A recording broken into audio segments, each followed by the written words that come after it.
I've had many leading experts on this show, including Matthew Walker, and they've all said the same thing about sleep. They've said it's the biggest positive investment you can make in your own performance. You can have the best strategy in the world, but if you're consistently tired, poor decision-making will follow and eventually cause other things to fail in your life. So if you're looking to optimize your recovery, you should start looking at what you're sleeping on. Our sponsor, Helix, makes high-quality mattresses tailored to your body. It doesn't matter if you run hot, sleep on your side, or need something firm. Helix has a mattress for you. And I asked them recently to send one to a member of my team, and Juan received it. And we travel a lot, so when he's home, quality sleep really matters. And he told me he's getting the best sleep of his life.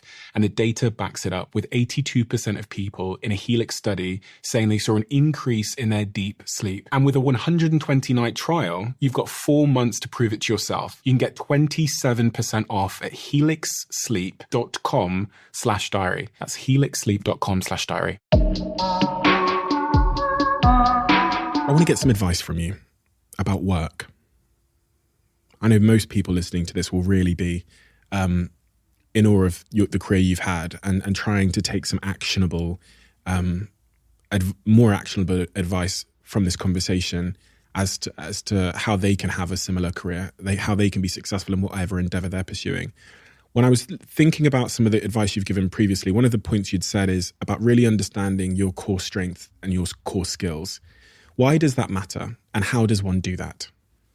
And what does it mean to understand your core skills and strengths? I think it's about understanding what you enjoy. I think it starts there. And then whether you're playing what you're intrinsically good at with those areas as well. Because actually sometimes people are good at things but don't enjoy it. And so ultimately that will not make you as fulfilled or as happy as you can be. Often you're not the best judge of yourself. And so finding people around you, either family and friends, but actually also work colleagues that can start to say, what is it about me that's good? What is it about me that maybe isn't so good? Help me understand those things better. And then you start to create a stronger version of yourself or vision of yourself that you can work through. I've always through my career had my own sort of board of advisors. It's an informal thing. When I'm doing different things where I need a different point of view or perspective, I'll put people around me and ask them for advice. Mentors, sponsors, all fashionable words that get used. But it's really people that perhaps are a couple of years ahead of you or older that kind of done these things before to learn from and to be inspired by and to change them around as well. I think those things help. What are your core skills and strengths? Others will say, but I think it's around that I lead with empathy, and that it really matters to me to understand who the people are that I'm working with and what motivates them and what doesn't, and to have a different style that can work with each of them to motivate them to be the very best that they can be. I'm always looking to understand that. I think I set pretty clear deliverables and expectations, and I really spend the time with my core team. I absolutely believe in the frequency of a regular one-to-one meeting where we can learn, to get those constant updates where I can give advice. But I've always got the clear North Star. I've always got written what I think the deliverables will be. I'm not afraid to pivot and to change my mind. If that I see evidence and data, there's a poster at wall, data wins arguments. I like that because I think it's true that you can really look at something and know. And then if something isn't going well, to stop it and to have the humility to say, we tried something, it didn't work. And then to be able to move forwards and to role model that as well, and not to be afraid to say, I did that and it didn't go so well. Let's go and do something else. Those are a few of the things. Others will add other things, I'm sure. Also, to have some fun along the way. I think that's really important.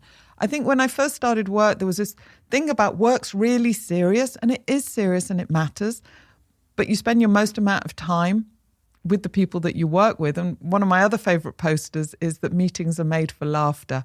And so sometimes if you can just take the tension out and just break it a little bit, I think that's something that's important as well. I've heard you give the advice that it's important to bring your whole self to work as well. I think that is also kind of counter-narrative in the sense that people think they should just bring their professional self to work or their boss self to work. Why is it important to bring your whole self to work? Because if you're trying to be, other things, you'll just not do a very good job. And if people don't know what else is going on in your life, I mean, look at all the things that we've talked about today. If people didn't know I was dealing with health issues at different times, and maybe my performance wasn't so good at that time, then I'm going to be judged unfairly for where I am in that time, as opposed to let's just have an honest conversation. I'm old enough now, I'm 50, but I remember some of the days of the women that came before that would leave a handbag and a coat on the back of a chair to pretend they were still in the office when actually they'd popped out to go and pick up the children or do something, but were scared to show that because it was a sign of weakness if you were actually being a mum. I mean, it sounds ridiculous, but there are still companies where that sort of behavior is happening.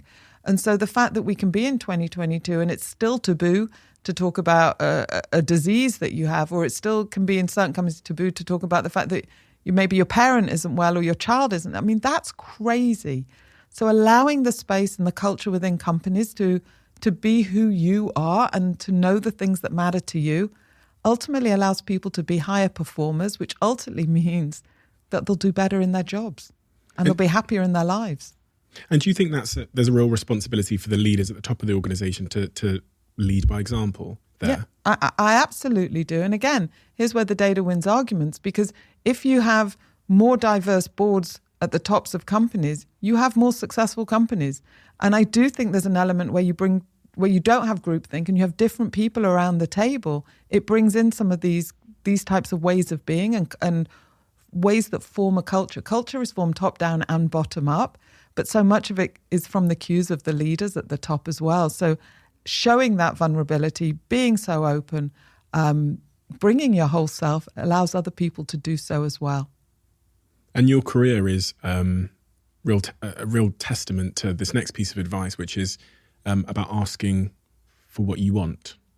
People don't do that either because people think they should take what they're given, but having I don't want to use the word courage, but because it doesn't seem like quite the right word, but asking for what you want is scary for a lot of people, and there's a lot of threat and risk associated with that. How has that been important in your career? Yeah, I think it is, but I think it's also about doing your homework, knowing what matters to you, knowing what's important, questioning if these are the things that matter to you and these are the opportunities that you want. This is the pay rise that you think you should have. I mean, my first couple of pay rises, I just said, thanks, that's great. I mean, that's terrible, right? I had absolutely no idea of what my own worth was. And so I just said, thank you. I never went in those early pay rise conversations, once a year reviews, to think about, was I happy on the accounts that I was on? I just said, thanks. I would not give that advice to anybody. I just wouldn't. I think that's a terrible thing to do. I think you should know those things. And then the onus is on you to make sure you do the homework on your career, because nobody else is going to do that. And also to not assume that people know what you want either, because sometimes you do know what you want and you're sat there going, I hope they're going to suggest it and not to say it. People don't do that because they are scared. And again, I go, what's the worst that can happen? You can ask for it and they'll say no. And then you've got a judgment call.